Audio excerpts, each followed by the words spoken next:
Мы должны все вместе высказать огромную благодарность организаторам нашего мероприятия. Ხოცის რუსული პოლიტიკის გაცხადება ასე დაიწყო. ეს პირველი შემთხვევა იყო, როცა რუსეთის გასაპროტესტებლად ქუჩაში გამოსული ხალხი ქართული ოცნების ხელისუფლებამ დაარბია და დაასისხლიანა. ირაკლი კობახიძე ოციონის პარლამენტის თავმჯდომარე იყო. სწორედ მან დაუთმო საქართველოს პარლამენტის თავმჯდომარის სავარძელი რუს კომუნისტ დეპუტატ სერგეი გავრილოვს.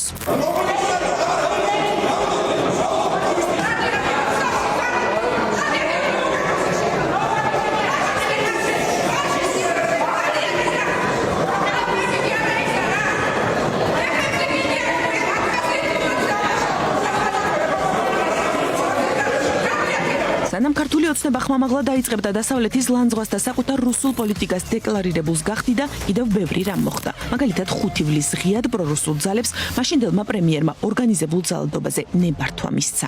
მიმაჩნია რომ აღნიშნული აქცია არ უნდა ჩატარდეს რუსთავის გამო. ძალადობაზე პრემიერის ნებართვისა და პოლიციის უმოქმედობის ფონზე მოძალადე ჯგუფებმა დაასისხლიანეს აქციის მონაწილეები, მედიის წარმომადგენლები და შუა ქუჩაში დახიეს ევროკავშირის დროშა.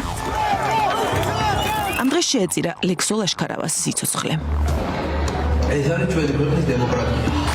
20 ივნისისა და 5 ივლისის შემდეგ წესით ცხადი უნდა ყოფილიყო, თუ რა იქნებოდა სიტყვისა და გამოხატვის თავისუფლების ბედი ამ ქვეყანაში და შესაბამისად დემოკრატიისა და ჩვენი დასავლური მომავლის. თუმცა ყველაფერი ძალიან ცხადი, ჯერ კიდევ 2012 წელს უნდა ყოფილიყო. ეს პოლიტიკური ძალა ივანიშვილის მეთაურობით საქართველოს ხელისუფლებაში უკვე მოვიდა იმ მანდატით, რომ საქართველოს უნდა შეეცვალა თავისი საგარეო კურსი, ანუ საქართველოს ევროატლანტიკური კურსი უნდა შეცვლილიყო ანტიდასავლური, პრორუსული და რუსული კურსით. და სულ თავიდანვე მის პირველ ნაბიჯებს, პირველ განცხადებებს თუ გავიხსენებთ, ობიექტურად ეს თავიდანვე ძალიან ცხადი იყო, იმიტომ რომ ივანიშვილი იყო ჯერ კიდევ პრემიერ-მინისტრი, რომელიც ამბობდა, რომ საქართველოსა და ნატოს შორის ურთიერთობა უნდა მისი ამ ურთიერთობის მიკრომოდელი და სამაგალითო ქვეყანა უნდა ყოფილიყო სომხეთი. ის ამბობდა, რომ ევროკავშირსა და ევრაზიულ კავშირს შორის დაამყარებს იდეალურ თანაცხოვრებას, როდესაც მან სულ პირველად დაიწყო და დაანონსა პროდასავლური ოპოზიციის დევნა, რეპრესიები, ვითომ იმ სარჩულით, რომ ეს მხოლოდ რაღაცა წინამორბედი რეჟიმის გასამართლებას ემსახურებოდა, მაგრამ წინამორბედი რეჟიმის გასამართლებაც მოსკოვის мотивაციას მხოლოდ იმიტომ წარმოადგენდა, რომ ის იყო პროდასავლური ძალა და არა იმიტომ, რომ მას რომელიმე ინდივიდების მიმართ რამე პრეტენზიები ჰქონდა. მხოლოდ ამიტომ. პირველივე ნაბიჯები, როდესაც მათ რუსი ჯაშუშები გამოუშვეს საპატიმროებიდან, როდესაც ჟენევის მოლაპარაკებები ფაქტიურად გაუქმდა და ჩანაცვლდა ისეთი ინსტრუმენტით, კარასინი აბაშიძის ინსტრუმენტით, რომელიც საერთოდ აღარ იხილავდა მისი მანდატის საგანს, საერთოდ აღარ წარმოადგენდა დეოკუპაცია, აღარ წარმოადგენდა დევნილების დაბრუნება, აღარ წარმოადგენდა უსაფრთხოების მექანიზმების შექმნა, აღარ წარმოადგენდა რუსეთის მხრიდან ხუთპუნქტიანი ხელშეკრულების დარღვევის საკითხი. და ეს საკითხები შეიძლება უსასრულოდ გაგრძელდეს იმ მომენტამდე, ჯერ კიდევ იმ მომენტამდე, ვიდრე უკრაინა განიცდიდა რუსეთიდან თავდასხმას. 2022 წლის 24 თებერვლიდან უკრაინაში რუსეთის შეჭრის შემდეგ ქართული ოცნების ორ სკამზე ერთდროულად ჯდომის პოლიტიკა სრულდება და მმართველი პარტია ღიად ირჩევს რუსეთის მხარეს და მთელი მონდომებით ზარმართავს ანტიუკრაინულ პოლიტიკას.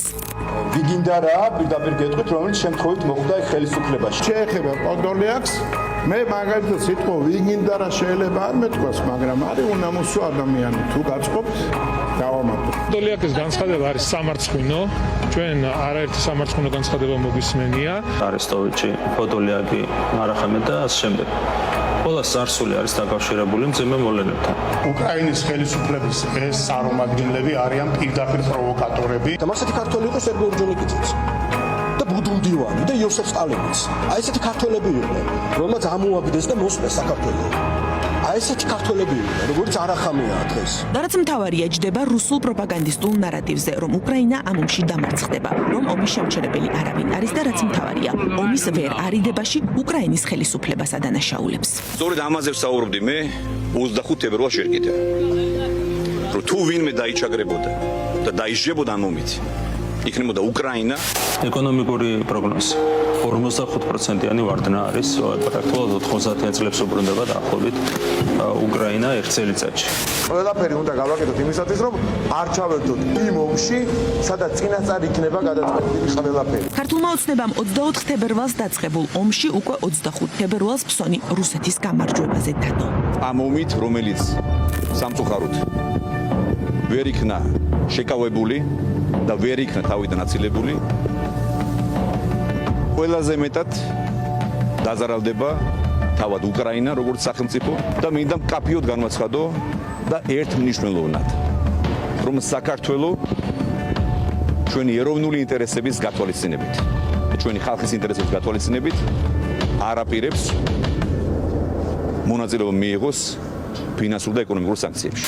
აქვე ვიტყვი, რომ კორუფციული ბრალდებებით აწ უკვე ციხეში გამომწყვდეული ყოფილი პრემიერი განსაკუთრებით მონდომებული იყო ანტიდასავლურ და ანტიუკრაინულ პროპაგანდაში. ივანიშვილს რუს ოლიგარქს, რომელიც აქ რუსეთის დავალებით საქართველოს იპყრობდა, სხვა არჩევანი არც ჰქონდა გარდა იმისა, რომ რუსეთისთვის ხარდაჭერა აღმოეჩინა ამ ომში. ეს საკითხი ცდება მხოლოდ თქვათ აი ფსონის დადების და რაღაცა შიდა კალკულაციების საკითხს. არამედ თუ წარმოვიდგენთ იმას, რომ ეს არ არის სუვერენული ძალაუფლების მქონე პოლიტიკური ერთეული, არამედ არის ძალიან კონკრეტული გაგრძელება იმ გეოპოლიტიკური კონტექსტის, რომელსაც რუსეთი საქართველოში და საქართველოს მიღმა კავკასიაში აწარმოებს, მაგრამ საქართველოში ეფექტურად ივანიშვილის ხელით, მაშინ ეს უბრალოდ რუსული პოზიცია იყო, რომელიც აქ დაფიქსირდა და რომელიც იმ თავითვე ამ ფორმით უნდა გაჟღერებულიყო. ანუ ეს იყო წყალგამყოფი, როდესაც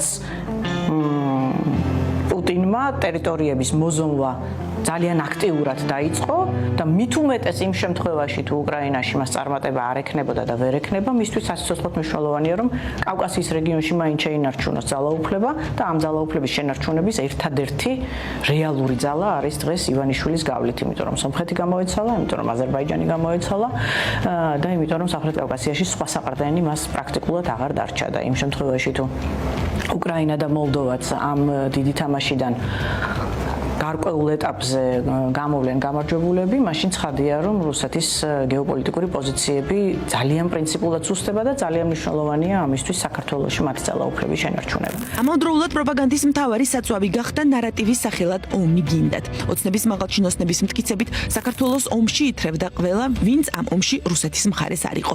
დასავლეთი თავად უკრაინა, პროდასავლური ოპოზიცია, მედია, აქტივისტები, ელჩები, ევროპარლამენტარები. ომი უნდოდა ყველას, ვინც ქართული ოცნების პოლიტიკას არ ეთანხმებოდა. რაც შეეხება ომის და კანდიდატის სტატუსის კავშირს. ეს კავშირი პირდაპირ იქნა აქცენტირებული ევროკავშირის ლიდერების მხრიდან. არსებობენ ადამიანები, მათ შორის საქართველოს პარლამენტის გარეთაც, რომლებიც მუშაობენ იმ გეგმაზე, რომელზეც ჩვენი გენიად გვსაუბრობთ და ეს არის რეალობა, რომელიც გეგმა საბოლოო ჯამში მიდის მეორე ფრონტის გახსნამდე. და სამწუხაროდ ამ გენერალური ინტერესის განხორციელებაში ჩართულია 10-ზე მეტი ევროპელი ჩვენი კოლეგები. ომის თემით სპეკულირების მასშტაბმა ამორალურობის პიკს 2024 წლის წინა საარჩევნო პერიოდში მიაღწია, როცა ქართულმა ოცნებამ დაბომბილი უკრაინის ფოტოები საქართველოს ლამაზ კადრებთან დააწყვილა და მთელ ქალაქში გამოფინა. ახლა კი ვნახოთ, როგორ ამცნო სამთავრობო პროპაგანდამ მის მაყურებელს მოსკოვის დაბომბვის შესახებ. ქართული ოცნების პროპაგანდის მაყურებელს, რომელსაც დაბომბილი უკრაინის კადრები მთელი წინა საარჩევნო პერიოდი თვალში ეჭხირებოდა, მოსკოვის დაბომბვის ეს კადრები არ უნახავს.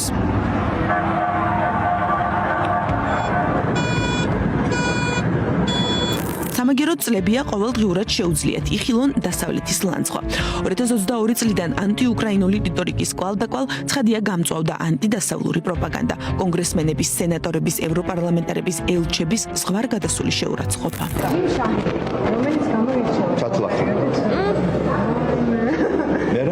ის მოხსენებული იყო როგორც ერთ-ერთი ყველაზე კორუმპირებული კონგრესმენი. ეს რა თქმა უნდა ცდება ყველანაირ დიპლომატიას, დიპლომატიურ საქმიანობას, ჩვეულებრივი აკაცუკია, ჩვეულებრივი სხვა ვერაფერს ვერ უწოდებდი ამ ადამიანს. არ ვიცი რა დღეში ქონია ნერვები ევროკავშირის ელჩს გასაკვირია პირდაპირ და მე მოუწოდებრო ტონს დაუწიო. ქვეყნიდან გასაგდებია. მე თუ მკითხავთ, თუ ამ ტიპის განცხადებას აკეთებს ევროკავშირის ელჩი. ცხადია, ოცნება ამ ყველაფრით არ დაკმაყოფილებულა ანტიდასავლური რიტორიკისა და ავტორიტარიზმის კონსოლიდაციის ფარგლებში მიიღო რუსული კანონი და აგენტად გამოაცხადა ყველა, ვისაც ოდესმე დასავლური გრანტით უსარგებლია. ამ კანონის გაპროტესტების გამო კი საქართველოს მოქალაქეები დაარბია, დაასისხლიანა და დაიჭირა.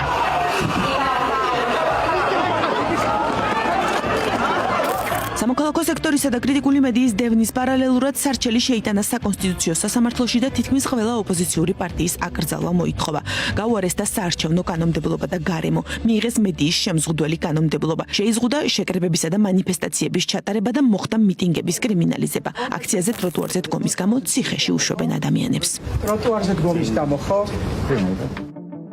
შეიქმნა სკროლვას ქრინვის სამმართველო და დაიწყო ხალხის დევნა სოციალურ ქსელში დაწერილი სტატუსებისა და კომენტარების გამო. მაგალითად, საქმის წარმოება დაიწყო ბერა ივანიშვილის შეურაცხყოფის გამო. კარგია, რომ ბერას აღარ მოუწევს სკოლის მოსწავლეებს ჩააფსმევინოს შიშით. მასზე დაწერილი ცუდი კომენტარების გამო და ამ საქმეს პირდაპირ კანონი მიხედავს. დავიყენე კიდე დამირეკო რა.